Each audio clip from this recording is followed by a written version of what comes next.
मुअज़्ज़ज़ नाज़रीन, मदरसा इस्लामी ह्यूस्टन के प्रोग्राम सिरात मुस्तकीम में हाजिर खिदमत है। आज हमारा मौजू है, क्या भैंस यानी कट्टे की कुर्बानी जायज़ है या नाजायज़ है। मुअज़्ज़ज़ नाज़रीन, कुर्बानी का फ़लसफ़ा जिन आयात से ज़ाहिर होता है वो है, वलिकुल्लि उम्मतिन जअलना मनसकन लियज़कुरु स्मल्लाहि अला मा रज़क़हुम मिन बहीमतिल अनआम। और हर उम्मत के लिए हमने कुर्बानी के तरीके मुकर्रर फरमाए हैं ताकि वो उन चौपाए जानवरों पर अल्लाह का नाम ले जो अल्लाह ने इन्हें दे रखे हैं। पहली बात यह है कि बहीमतिल अनआम, इसका मतलब है चौपाए जानवर। ये चौपाए जानवर कौन कौन से हैं, ये सूरह अनाम में बता दिया गया। समानियत अज़वाज, 8 नर मादे जोड़े हैं। मिनल ज़अन इस्नैन व मिनल माअज़ इस्नैन व मिनल इबल इस्नैन व मिनल बकर इस्नैन। भेड़, मेंढा, बकरा, बकरी, ऊंट, ऊंटनी, गाय और बैल, ये 8 जानवर कुरान में बयान किए गए। अब सवाल ये पैदा होता है कि यही 8 जानवर ही कुर्बान किए जा सकते हैं या इनकी अजनास या इनकी किस्में भी इनमें दाखिल हैं। एक मौलवी साहब क्या काम करते हैं कि बकर मंडी के अंदर चले जाते हैं और मजदूर किस्म के इंसान जिन्हें इल्म ही नहीं है उनसे जाके सवाल करते हैं कि जी आप कट्टे लेकर आ गए हैं, क्या कट्टों की कुर्बानी जायज है। अब वो बेचारे क्या बताएंगे तुझे, मौलवी साहब इधर मेरे पास आओ, मैं तुझे बताता हूं कि भैंस की कुर्बानी जायज है या नाजायज है। सबसे पहली बात, बहीमतुल अनाम, 8 जानवर ये सारे मदीना में मौजूद है। भेड़ भी मौजूद, बकरी भी मौजूद, बकरा भी मौजूद, इसी तरह ऊंट भी मौजूद, ऊँटनी भी मौजूद, गाय भी मौजूद, बैल भी मौजूद। लेकिन मेरे नबी ने दुम्बा कुर्बान करके ये बात वाजे कर दी। मौलवी साहब लकीर के फकीर मत बनो, 8 जानवर मौजूद हैं, 9वीं किस्म उन्हीं भेड़ बकरियों की किस्म दुम्बा मेरे नबी ने ज़िबा फरमाकर ये बयान कर दिया, वाजे कर दिया कि अगर इन जानवरों की पालतू किस्में पाई जाती हो तो वो कुर्बान की जा सकती है। और भैंस उस वक्त मौजूद ही नहीं थी। जो उस्मानी दौर के अंदर फुतूहात में ये मदीना मुनव्वरा इसकी मालूमात पहुंची है कि भैंस भी गाय के तरह का एक जानवर है। अब आ जाते हैं उलमा, मुफस्सिरीन और मुहद्दिसीन की तरफ कि उनकी दलाइल क्या है, उनके मज़ाहिब क्या है। सबसे पहले आओ मैं तुझे बताता हूं, मारूफ मुहक्किक मुफस्सर अल्लामा मोहम्मद अमीन शनक़सीती रहमतुल्लाहि ताला अलैह वो फरमाते हैं, मा रज़क़हुम मिन बहीमतिल अनआम, इसकी तफसीर के अंदर बयान करते हैं, इअलम अन्नहु ला यजूज़ु फिल अज़हिया इल्ला बहीमतिल अनआम, जान लो कि कुर्बानी में सिर्फ बहीमतिल अनआम ही जायज है।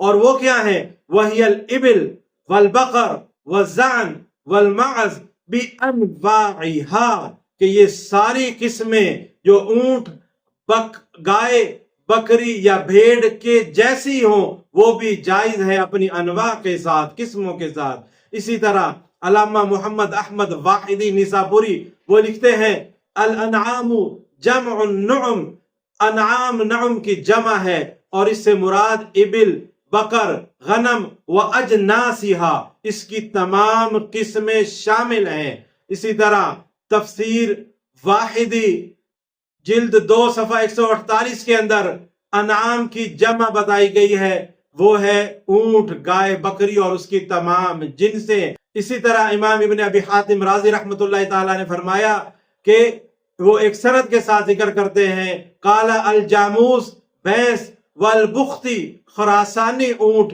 मिनल अज़वाज समानिया, ये इन 8 किस्मों के अंदर शामिल हैं। अल्लामा सयूती रहमतुल्लाहि ताला अलैह इब्न अबी हातिम से नकल करते हैं, अल जामूस वल बुख्ती मिनल अज़वाज समानिया, दुर्र मंसूर फी तफसीर अल मासूर के अंदर है। इसी तरह अल्लामा शौकानी रहमतुल्लाहि ताला अलैह ने फरमाया, अल जामूस वल बख मिनल अज़वाज समानिया, भैंस और बुख्ती ऊंट ये भी 8 अक़साम के अंदर दाखिल है। अब आ जाओ आगे, ये तुम्हारे जो تمہارے ہی مسلک کے نواب صدیق حسن خان یہ بھی فرماتے ہیں الجاموس والبختی من الازواج الثمانیہ، یہ 8 قسم کے جانوروں کے اندر بھینس اور بختی نسل کے اونٹ بھی شامل ہیں۔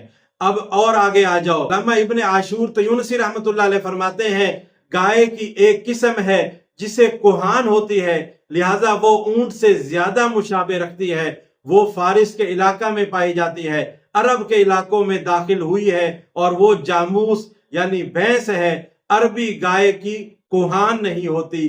اس لیے ایسی کوہان والی گائے، بغیر کوہان والی گائے یا بھینس، یہ سب ایک قسم کے اندر شامل ہیں۔ محمد تولی شعراوی لکھتے ہیں کہ الانعام یراد بہا الابل والبقر، انعام سے مراد اونٹ اور گائے ہیں، وَأُلْحِقَ بِالْبَقَرِ الْجَامُوس، بھینس کے ساتھ گائے کو ملحق کیا گیا ہے کہ وہ بھی اسی کی قسم ہے۔ اسی طرح شیخ محمود حجازی فرماتے ہیں اونٹ، گائے بشمول عربی اور جوامیس، بھینس، مینڈا بشمول اون والی اور بال والی بکری، یہ سب ایک دوسرے کی قسموں میں داخل ہیں۔ اسی طرح شیخ طنطاوی رحمۃ اللہ علیہ فرماتے ہیں بہیمہ کو جنس کے ارادے سے واحد رکھا گیا، انعام کو جمع کیا گیا تاکہ اس کی قسموں کو بھی شامل کیا جا سکے۔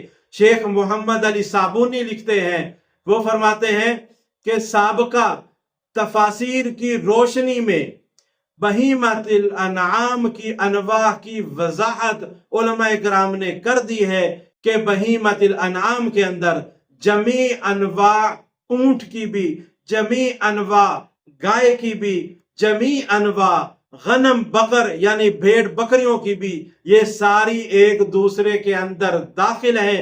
شرط یہی ہے کہ پالتو ہونی چاہیے، جنگلی نہیں ہونی چاہیے، لہٰذا ایک دوسرے کی گائے، بھینس، اونٹ، اس طرح کی تمام اقسام اپنے حساب سے، اپنے علاقوں کے حساب سے ان کی قربانی جائز ہے۔ لہٰذا میری گزارش ہے ان علماء کرام سے کہ اس مسئلے کو مختلف فیہ نہ بنایا جائے، اس میں گائے کی قربانی جیسے جائز ہے اسی طرح بھینس کی بھی قربانی جائز ہے۔ وآخر دعوانا الحمدللہ رب العالمین۔